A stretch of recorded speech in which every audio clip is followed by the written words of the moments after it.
Mary herself is the only one who's managed not to get sick.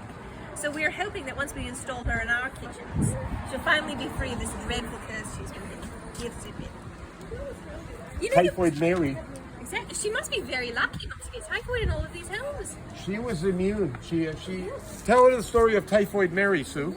Typhoid Mary, she carried the disease, but she had no symptoms. Oh, Mary Mellon was an Irish-American cook, but when she caught typhoid fever, she didn't have any symptoms, and she was a cook, so she was like giving it to everybody she was cooking for. And when the doctors found out and told her, "You're a carrier, you better stop," and she was thinking, "Who's going to support me?" So she kept on. She went from one family to another, and lots of people get I have lots dying. of antique medicine. Well, bottles and stuff. Typhoid Mary has come through the time machine, as well as you've never had typhoid, have you? No. Well, I don't suppose you would know if you had.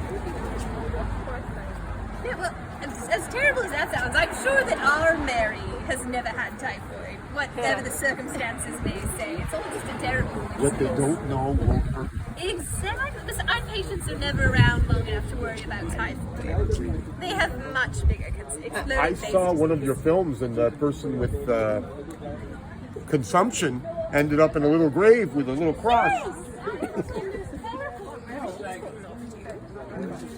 Dr. Morphine. You look very dressed modern today. Have you come from another?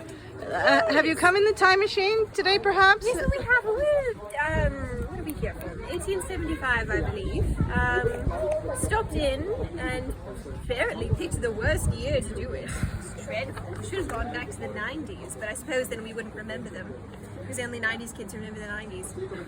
I think we're popping off to the 1400s, perhaps. I'm sure there's no plagues then. Yeah, don't go back to 1918. No. Oh, goodness. No. Plague doctor. And not 1918. Well, we were just going through our travel list then.